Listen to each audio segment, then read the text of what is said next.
Gen Z की क्रांति ने कैसे 48 घंटे में नेपाल की पूरी सूरत बदल दी। चाहे वो काठमांडू में नेपाल सरकार के पावर सेंटर हो या फिर वीवीआईपी होटल्स, सब आंदोलनकारियों के गुस्से का शिकार बन गए। हालात इतने ज्यादा खराब हो गए कि जेल के ताले तक टूटने लगे। प्रधानमंत्री और राष्ट्रपति आवास को लूट लिया गया, यहां तक कि सुप्रीम कोर्ट तक को नहीं छोड़ा गया। काठमांडू ही नहीं, जेनजी के आंदोलन का असर नेपाल के कोने कोने, हर गली, हर सड़क में नजर आ रहा है। काठमांडू के अलावा नेपाल के किन किन शहरों में अभी भी आग के शोले दिख रहे हैं और काठमांडू की सड़कों पर फिलहाल क्या माहौल है, देखिए तख्ता पलट की अब तक की अनदेखी तस्वीर। ये काठमांडू का वीआईपी हिल्टन होटल है। कल तक ये नेपाल का सबसे सेफ होटल था। काठमांडू के सबसे पॉश इलाके में है। इस होटल में नेपाल के बड़े बड़े नेता रुकते थे। विदेश से जब कोई सरकारी मेहमान नेपाल का दौरा करने आता तो उन्हें इसी होटल में ठहराया जाता। लेकिन यह भी जेनजी आंदोलनकारियों के गुस्से का शिकार बन गया। भीड़ ने होटल में जमकर तोड़फोड़ और लूटपाट की। इसके बाद होटल में आग लगा दी। यह होटल अब धीरे धीरे जल रहा है। धुएं का गुबार उठ रहा है। होटल पूरी तरह से जलकर खाक हो चुका है। सिर्फ स्ट्रक्चर खड़ा है। ये तस्वीरें उस वक्त की हैं जब हिल्टन होटल पर प्रदर्शनकारियों ने धावा बोला। इस होटल को आग के हवाले कर दिया। और जो दाईं तरफ तस्वीर दिखाई दे रही है, ये आग लगने के बाद की है। होटल को आग के हवाले करने से पहले भीड़ ने होटल में जमकर तोड़फोड़ की। प्रदर्शनकारियों का आरोप है कि यह होटल नेपाल के एक बड़े नेता की है। दावा किया जा रहा है कि इसमें नेपाल के पूर्व पीएम केपी ओली का पैसा लगा था।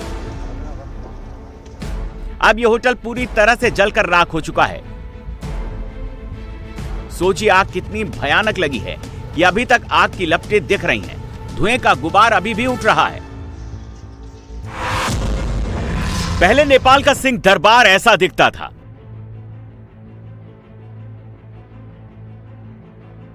लेकिन अब यह ऐसे दिखने लगा है। धू धू कर जल उठा है। 2 से 3 दिन में नेपाल की कैसी पूरी सूरत बदल गई। नेपाल का कैसा हाल हो गया, कैसे पूरे देश में आग लग गई। सब कुछ जलकर राख राख हो गया। यह उसका सबसे लेटेस्ट नमूना है। प्रदर्शनकारियों ने इमारत में घुसकर लूटपाट की और आग लगा दी। काठमांडू स्थित सिंह दरबार देश का सबसे बड़ा प्रशासनिक भवन है। इस परिसर में 20 मंत्रालय और सरकारी कार्यालय भी हैं।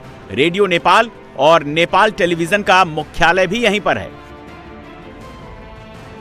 यहीं से नेपाल की सरकार चलती थी। 1908 में बने सिंह दरबार में पीएम ऑफिस से लेकर सचिवालय तक थे। लेकिन ये सब जलकर राख हो गया। सिंह दरबार में हर तरफ तबाही के निशान नजर आ रहे हैं। अंदर सब कुछ जलकर राख हो चुका है। बाहर खड़ी गाड़ियां भी पूरी तरह से जल गई हैं। दूसरे मंत्रालय में भी जमकर तबाही मची हुई है। 117 साल पुरानी यह इमारत 2015 में आए विनाशकारी भूकंप को भी झेल गई। लेकिन जेनजी के आंदोलन से जल उठे। आग से मुख्य इमारत को जमकर नुकसान पहुंचा है। अब सेना ने पूरी बिल्डिंग को अपने कंट्रोल में ले लिया है। ये तस्वीरें काठमांडू के दिल्ली बाजार की हैं और सेना जिन लोगों को घेर कर खड़ी है वो कोई प्रदर्शनकारी नहीं है। भीड़ हंगामा और नारेबाजी कर आगे बढ़ने की कोशिश कर रहे हैं। लेकिन नेपाली सेना के जवान भीड़ को आगे नहीं बढ़ने दे रही है। सेना के टैंक को भी उतार दिया गया है। हाथों में बैग और दूसरे सामान लिए हुए ये लोग जेल से भागे कैदी हैं और नेपाल की सेना ने इन्हें चारों तरफ से घेर कर रोक रखा है। ये काठमांडू का दिल्ली बाजार जेल है। गेट की दूसरी तरफ कैदी हैं जो गेट तोड़ने की कोशिश कर रहे हैं। गेट के बाहर नेपाल की सेना मौजूद है जो गेट तोड़ने से रोकने की कोशिश कर रही है। लेकिन कैदियों के सामने सेना के जवानों की संख्या काफी कम थी। देखते देखते कैदियों ने गेट को उखाड़ फेंका। इसके बाद कैदी एक एक करके जेल से भागने लगे। लेकिन सेना अलर्ट मोड पर थी। इससे पहले कैदी भागते उन्हें घेर लिया गया। सेना और जेल से भागे हुए कैदियों के बीच दिल्ली बाजार इलाके में करीब 2 घंटे तक गहमा गहमी होती रही। नेपाल सेना और जेल से भागे हुए कैदियों के बीच बहसबाजी होती रही। आखिरकार सेना ने जेल तोड़कर भागे कैदियों को हिरासत में ले लिया।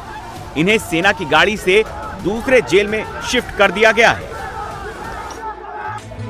नेपाल में हिंसक प्रदर्शन के बाद लगातार जेल तोड़कर कैदियों के भागने की खबरें सिर्फ काठमांडू से नहीं आ रही हैं, नेपाल के वीरगंज से भी आ रही हैं।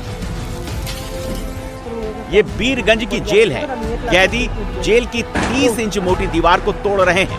कुछ ही देर में कैदियों ने 20 फीट ऊंची और 30 इंच मोटी दीवार में छेद कर दिया। जेल तोड़कर 3 कैदी फरार हो गए, लेकिन जेल ब्रेक की खबर नेपाल सेना को मिल चुकी थी।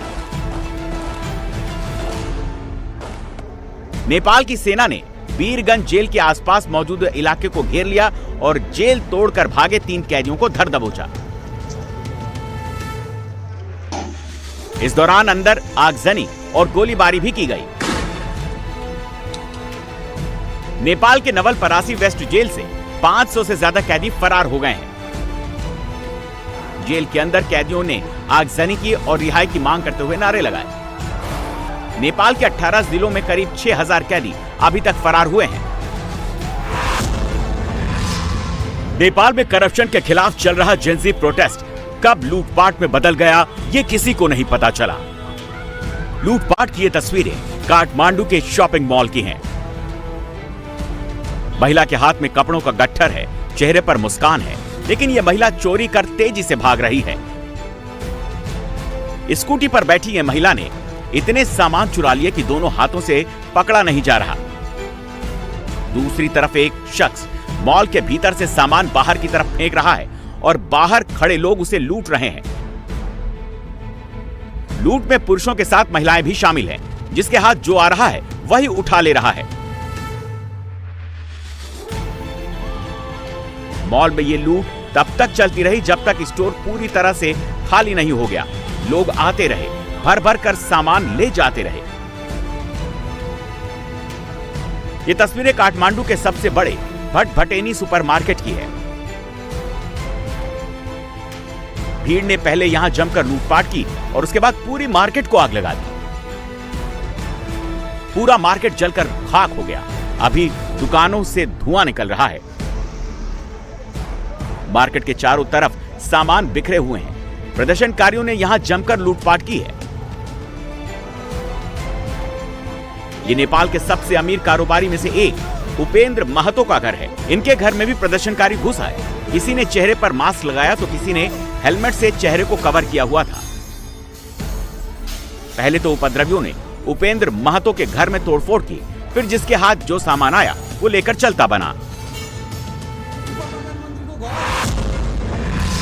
ये नेपाल का संसद भवन है। पहले ये ऐसा दिखता था और अब जेनजी के गुस्से का शिकार बन गया।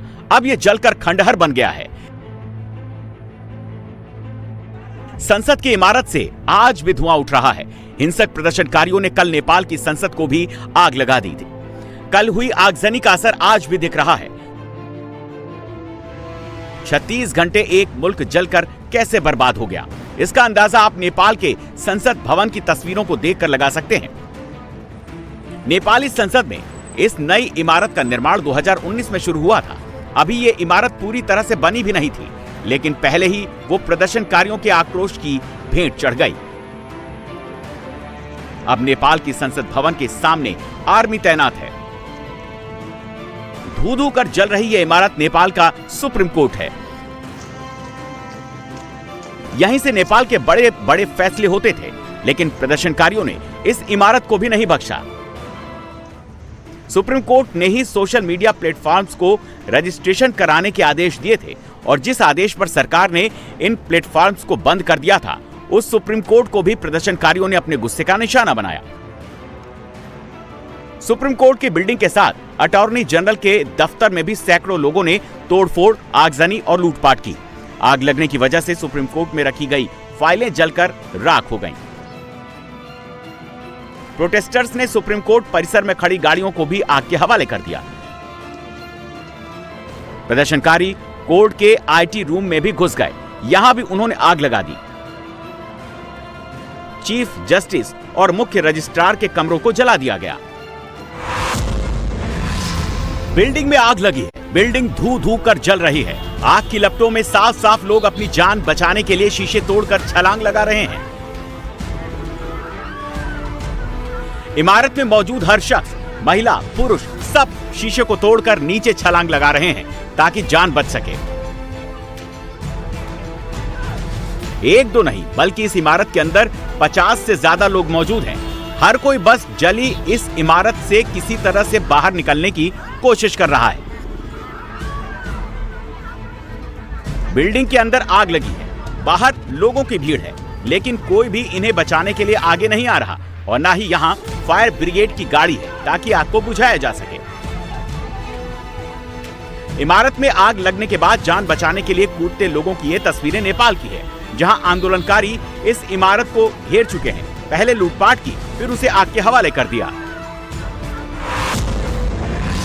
नेपाल में हालात अभी भी खराब हैं। सड़क पर सेना और प्रदर्शनकारी दोनों मौजूद हैं। हेलीकॉप्टर से रेस्क्यू की यह तस्वीरें नेपाल की है, जब प्रदर्शनकारियों ने सरकारी अधिकारियों के घरों पर धावा बोला था।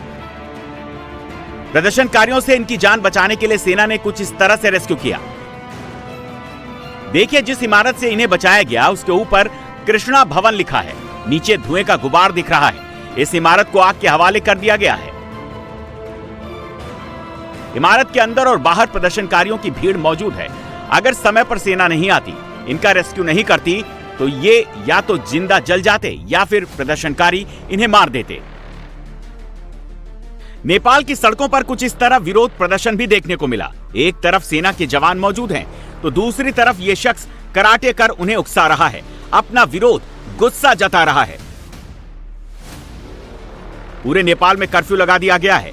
नेपाली आर्मी ने कल सुबह 6 बजे तक कर्फ्यू का ऐलान किया है। इस दौरान लोगों को घरों से निकलने पर पाबंदी लगा दी गई है। ये काठमांडू में हेल्थ मिनिस्ट्री की बिल्डिंग है। उग्र भीड़ ने यहां कल आगजनी की थी, लेकिन आग की लपटें आज भी उठ रही हैं। जेनजी आंदोलनकारियों के सिर पर इस समय खून सवार है। सत्ता पक्ष के नेता हो या फिर विपक्ष के लीडर, उग्र भीड़ सबको दौड़ा दौड़ा कर पीट रही है। सरकारी कर्मचारियों को भी नहीं बख्शा जा रहा। सिर्फ काठमांडू ही नहीं, पिछले 24 घंटे में पूरे नेपाल में यही हाल है। ये तस्वीरें नेपाल के सुर्खेत जिले की है, जहां उग्र भीड़ ने इस बिल्डिंग को आग के हवाले कर दिया। कुछ ऐसा ही हाल भारत से सटे नेपालगंज का भी रहा। यहां भी गुस्साई भीड़ ने जमकर हंगामा मचाया, तोड़फोड़ की। छत वाले पंखे की प्लेट्स को पूरा मरोड़ दिया गया। ऑफिस में तोड़फोड़ की गई, मकानों के शीशे तोड़ दिए गए। यहां आंदोलनकारियों ने टूरिज्म इंफॉर्मेशन सेंटर पर जमकर तोड़फोड़ की, अंदर रखे सारे सामान को तहस नहस कर दिया। 2 दिन तक भीषण उपद्रव के बाद नेपाल की पूरी तस्वीर बदल गई। जगह जगह आर्मी के जवान नजर आ रहे हैं। काठमांडू के सभी बड़े इलाकों में सेना ने चौकियां बनाई हैं। हर आने जाने वालों से पूछताछ की जा रही है, लेकिन अभी भी पूरी तरह हालात सुधरने में वक्त लग सकता है। काठमांडू की सड़कों पर जगह जगह तबाही के निशान दिख रहे हैं। रोड पर जली हुई गाड़ियां, बिखरे हुए सामान हैं। अभी भी काफी इमारतें ऐसी हैं जिनमें आग लगी हुई है, जहां से लगातार धुआं उठ रहा है। सेना ने मंगलवार रात 10 बजे से पूरे देश का कंट्रोल अपने हाथ में ले लिया। इसके बाद भी कुछ इलाकों में हिंसा जारी है।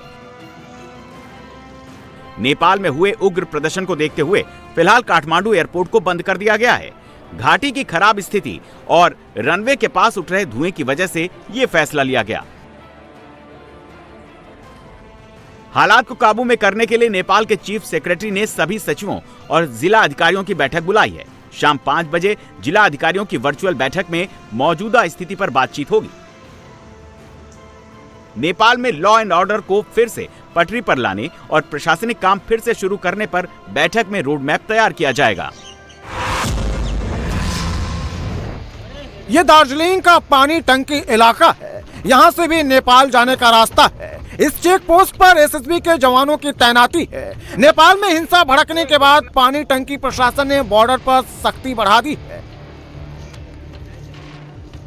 चेक पोस्ट पर भारत आने वालों की लंबी कतारें दिख रही हैं। एसएसबी के जवान एक एक शख्स और उनके सामान की तलाशी ले रहे हैं। वैसे नेपाली नागरिक जिन्हें किसी प्रकार की इमरजेंसी और उन्हें भारत आना जरूरी है, उन्हें भी भारत आने दिया जा रहा है।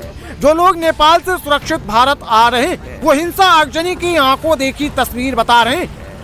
इतना जो यहाँ पर पुलिस कस्टम ये तो कस्टम हम लोग का इंडिया है तो सही है। जो वहाँ पर में जो बन रहा है ना भंसर पेपर काकड़बिट्टा में, वो तो पूरा जो मशीन उशीन जितना है सब जला के खत्म कर दिया। कैसे डर से थे आप लोग उधर? बहुत डर में थे, बहुत। सुबह से कुछ खाया नहीं। सुबह से हम लोग को खाना ना मिलता है ना कुछ, कहाँ क्या खाइएगा, खाने का तो कुछ मिल ही नहीं रहा। एक शख्स ने बताया कि हिंसा के दौरान जान बचाना मुश्किल हो गया था, लेकिन किसी भी तरह से खुद को सेव कर लिया। गाड़ी वाले मनमाना किराया वसूल रहे हैं। हम लोग टोटो में आ रहा है और टोटो वाला अनठेकन भाड़ा ले रहा है। आदमी का 500 रुपया, जिसको 150 रुपया, तो उसको 300 रुपया, मन मर्जी का भाड़ा फिर के आ रहा है। आप लोग अभी इंडिया आके कैसे लग रहा है? इंडिया के थोड़ा अच्छा लग रहा है। आपका घर इंडिया में? हाँ, परिवार से अभी भेंट होगा। आप कितना मुसीबत में थे? बहुत मुसीबत में था। क्या क्या देख? जान जोगाना मुश्किल था, बहुत कष्ट से 4 दिन। दार्जिलिंग में इंडो नेपाल बॉर्डर पर सुरक्षा व्यवस्था टाइट। भारत आने वाले एक एक शख्स की तलाशी ली जा रही। हमारा जो होटल है जहाँ पे मैं रुकी थी वो जला दिया गया है। मेरा सारा लगेज, मेरा सारा सामान मेरे रूम में था और वो होटल को पूरा जला दिया। मैं स्पा में थी और वहाँ पर पीछे मेरे लोग भाग रहे थे बहुत बड़े डंडे लेके, और मैं जैसे जैसे अपनी जान बचा के बस वहाँ से बाहर निकली हूँ। एक बहुत रिक्वेस्ट है आप सबसे बहुत बड़ी कि आप में से जो यहाँ पे हेल्प कर सकता है प्लीज़ करें। बहुत बुरी हालत है यहाँ पे, जगह जगह रोड पे आग लग रही है। यहाँ पे टूरिस्ट को भी नहीं छोड़ रहे हैं, उनको कोई फर्क नहीं पड़ता कि यहाँ पे कोई टूरिस्ट है, यहाँ पे कोई काम करने आया है। डरी सहमी ये उपासना गिल है जो वॉलीबॉल टूर्नामेंट को होस्ट करने नेपाल गई हुई थी, लेकिन वहां दंगों के बीच बुरी तरह फंस गई और ये वीडियो उन्होंने प्रफुल्ल गर्ग नाम के शख्स के सोशल मीडिया पर पोस्ट की है। उपासना की बातें सुनकर आपको अंदाजा लग गया होगा कि नेपाल के हालात कितने खराब हैं। कई सारे भारतीय नेपाल के अलग अलग इलाके में फंसे हुए हैं। नेपाल में मौजूद भारतीय एम्बेसी भी पूरा जोर लगाकर उन्हें निकालने में जुटी हुई है। तस्वीरें काठमांडू की हैं। काठमांडू इंटरनेशनल एयरपोर्ट पर सैकड़ों भारतीय रुके हुए हैं। अब उन लोगों को सुरक्षित निकालने का काम किया जा रहा है। आज सुबह ही इंडियन एम्बेसी ने आर्मी ऑफिसर को वहां भेजा।